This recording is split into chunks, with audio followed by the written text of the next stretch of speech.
गौतम बुद्ध से एक शिष्य ने पूछा, गुरुदेव, मौत के बाद क्या होता है? आत्मा के साथ क्या किया जाता है? बुद्ध ने एक तीर के जरिए शिष्य को दिया उत्तर। दोस्तों नमस्कार। कहानी शुरू करने से पहले आपसे निवेदन है कि कमेंट बॉक्स में नमो बुद्धाय जरूर लिखे। चलिए कहानी शुरू करते हैं।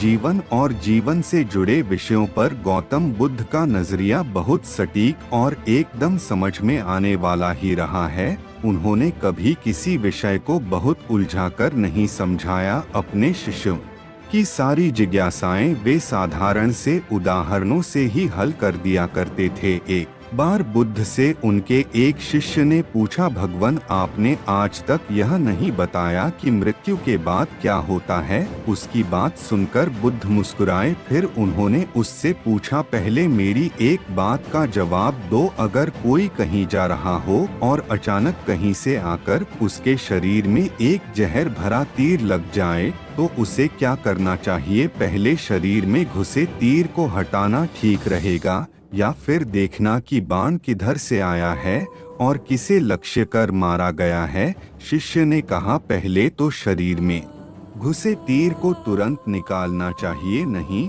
तो जहर पूरे शरीर में फैल जाएगा। बुद्ध ने कहा, बिल्कुल ठीक कहा तुमने। अब यह बताओ कि पहले इस जीवन के दुखों के निवारण का उपाय किया जाए या मृत्यु की बाद की बातों के बारे में सोचा जाए जो हमारे वश में है ही नहीं? उसका विचार ही क्यों करना? किसकी मृत्यु कब आएगी ये सिर्फ परमात्मा जानता है। मनुष्य के हाथ में सिर्फ कर्म करना है।